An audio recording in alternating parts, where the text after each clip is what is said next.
Okay, I've opened up my image.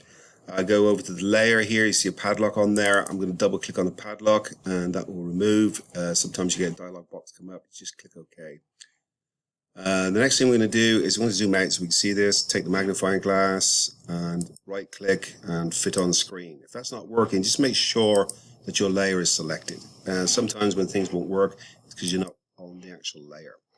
So from here, I'm going to use this digitally. So I'm just going to hit image. I'm going to go image size, and I'm going to change the resolution down to 150. And click OK. Makes it smaller. So again, with a magnifying glass, right click, fit on screen. Now I'm going to cut out the background, so I don't see the contextual taskbar anywhere. So I'm going to go to Window, scroll down to contextual taskbar, and then click on that. And this will come up. So from here, I'm just going to click on Remove Background. And again, make sure you clicked on the layer here. So right now, Photoshop's working on moving the background out for me. And it's turned into a checkerboard pattern. That tells me that it's transparent. So we're good to go there. I'm going to hide this to get this out the way. Sometimes, just let me zoom in real quick here. Sometimes you might have a section that you don't want to be cut out. So for instance, let's say that I take the paintbrush here and play around on the mask just to say that it is being cut out. So let's say that was cut out with using the masking tool there. So I'm going to paint back onto this layer here. Black conceals and white reveals. So I'm going to take my arrow and click on that so the white is the foreground. I'm going to make sure I'm on this layer here and I can go paint that back in if I want to. Now as you see, I'm painting the background back in also. So then I'd have to flip this again and go back in there with a black and take that back out. So if you've masked something and you got something you don't want masked, then just go in there with a paintbrush, black and white, black conceals, white reveals. So we're ready to move on. Just looking at this, I think I can do a little bit of cropping here. I just want to bring in, I don't want to go too far because of the arm. I'm just going to bring this down and in a little bit, and then this one over a little bit too. So that's good right there. The next thing I do, I'm going to make a mask. The mask is going to put in the text and such, but before I do that, I'm going to put a layer background in. So I come down to next to the trash can here. I'm going to use my move tool. Come down to the trash can here. Next to the trash can is create a new layer. So it's a little square with a plus inside. Click on that, it gives me a layer. That layer is on top right now, so anything I fill in is going to hide the image here. So I'll move that down in a second. So we want to get a color that we want to use. That color is going to be a darker version of our school colors. So what I'm going to do is double click on the black spot here. And I'm going to go to the CMYK and I'm going to type in these numbers so everybody's image is pretty much the same. So for C, I type in 98. M is going to be 64. And then I'm going to move down to Y, and that's going to be 50. And then K, which represents black, is going to be 40. Click on that, I get a dark blue-green. Now, once I go over here now to my paint bucket rather, my paint bucket's showing, but yours might have this gradient tool. If you have a gradient tool, any of these tools down here that have the plus sign, if you just click on it and hold your mouse down, you'll see other tools underneath. I'm going to select my paint bucket, and now I have my paint bucket loaded, ready to go. But if you still don't have it, look down here on these three dots, click on that, and you'll have a bunch of different tools turn up. So if you can never find anything, first things first, go underneath any of these arrows, click, hold, you'll see anything underneath. If not, go to the main toolbar and open that up. So going back to my paint bucket, I now have my paint bucket, I'm on my layer, and if I click on there, it fills everything in. Now she's still there, but she's just underneath on that layer. So what I'm going to do is click on this layer and then move this underneath, and then she's on top of the layer. So if I turn this off, she'll disappear. If I turn this on, she's back. If I turn this off, the background goes away, and so on.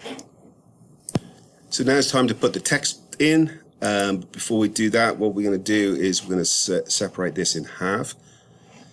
So right now I have rulers here, and if I move my toolbox to the side here a little bit, you'll see that I have another ruler over here.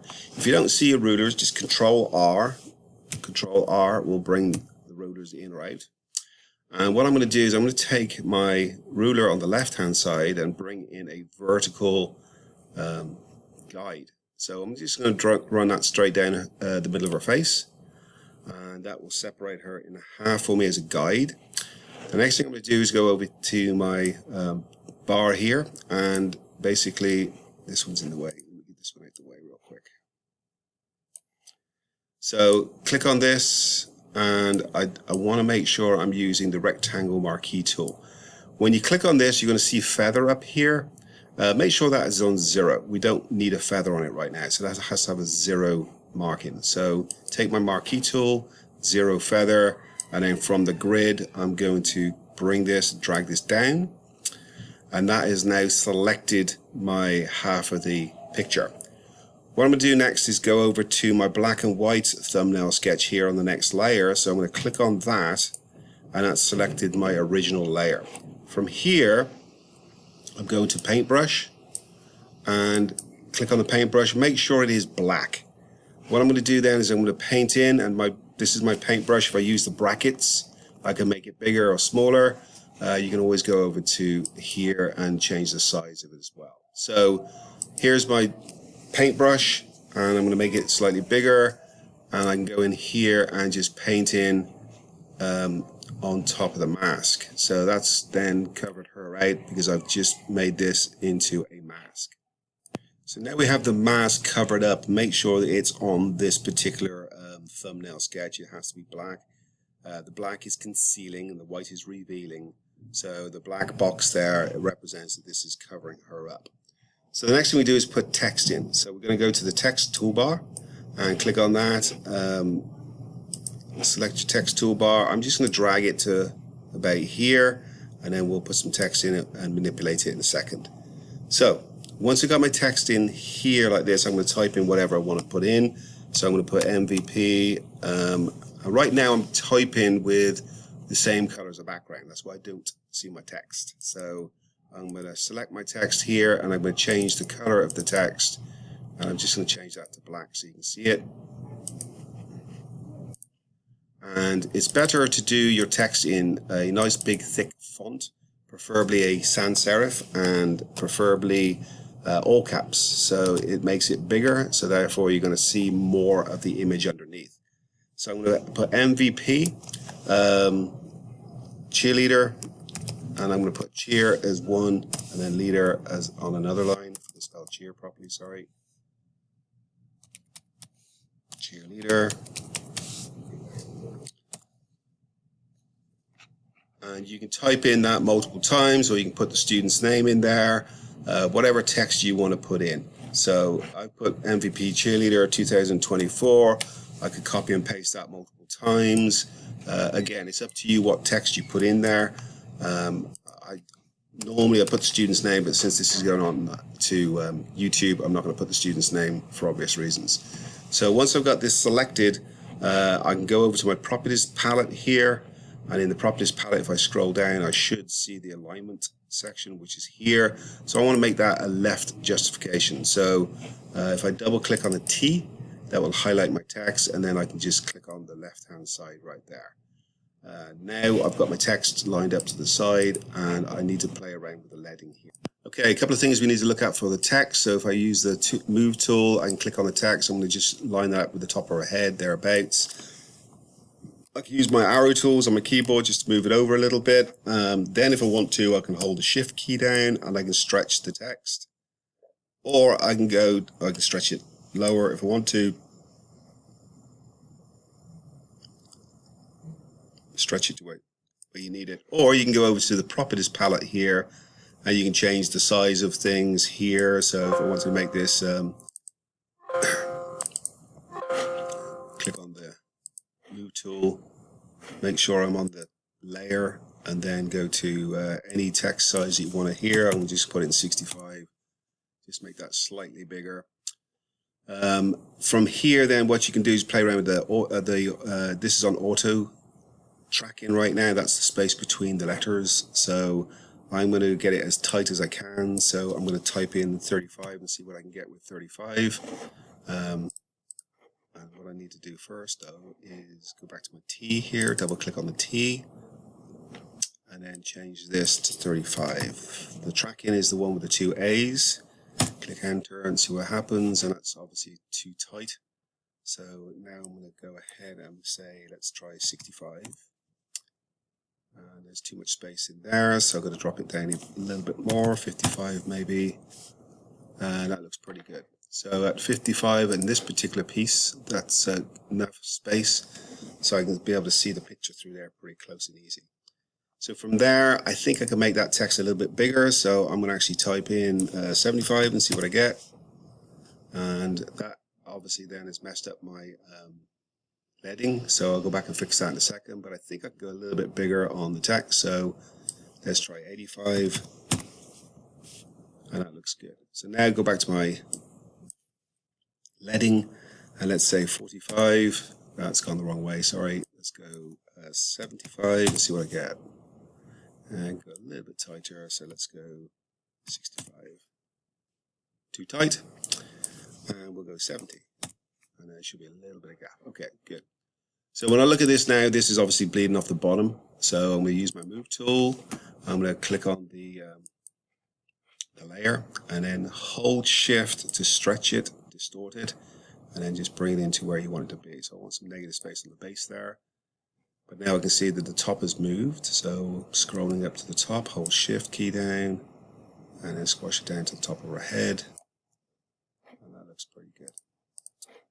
So from there now, what we're going to do is we're going to click on the eye to turn off. Oops, before we do that, actually what we need to do is select that text. So go to my magic wand. There's your magic wand. If it's not there, click on this, go underneath, find it. If it's not there, go to the three dots. So that applies to all tools. So go to your magic wand, and I'm going to hold the shift key down when I'm doing this, and what I'm doing is I'm selecting all the text, just the black. Do not want the background, we just click the text. And I'm sure there's a quicker way of just selecting it all at once, but I'm going to use this technique because it's going to get it done what I'm trying to do today. So just clicking on all the black text to select the text, and remember we're going to go back onto the layer mask in a minute, and we'll erase this or take the mask away so we can reveal the picture underneath. So I now have all my text selected, and I'm going to turn this eye off so I don't see the text. And now I have to click back on this mask here, the black and white one. A lot of people click on the actual image and it's wrong, but click on the actual mask. And then from there, if we go to white and we hit the paintbrush, we should be able to, we should be able to just paint with a paintbrush over the top, and that's erasing the mask. And then there's our text. So I have the marching ants there because it's selected, so I'm going to hit Control D and take that away, and that's an image that can stand by itself, although I think it's a little bit difficult to read. So what I'm going to do is I'm going to take my layer mask and drag it over the layer and make a second copy of it. I'm going to turn the bottom one on, and then it goes black again because it's filling in the mask. So what I'm going to do is I'm going to go over here, make sure I'm on the right layer, and go to my fill and make a fill of 0. And then that makes it transparent, I can see through it. But what I need to do is I need to put a stroke on there. So go to your FX at the bottom here, and then go to stroke, and then you can choose any color you like. I'm going to use a contrasting color of white here, and this is currently on 1. I'm going to type in 2 and see what that looks like. I think 2 would look better for legibility reasons. So click on that, and there it is. Use your move tool, take your guide, you can click on that, drag that off to the other side, get that out the way, and that looks pretty decent. One other thing I want to try and do is click on the actual image, the cheerleader, and I'm going to go to FX, and I'm going to go to drop shadow, and I can play around with the drop shadow to see how far away and how soft and all that good stuff I want. So double click on the drop shadow, there's all your settings. I kind of think that's okay for what we need. Click OK and we're good. If you want to play around with a few other things, you can go to the bottom layer and you can go to FX again, and we can go stroke, and this time we have a white stroke. I'm going to make it a 1, and make sure this is on the inside. If it's on the outside you won't necessarily see it, so put that on the inside, and that will give you a nice fine line arrangement.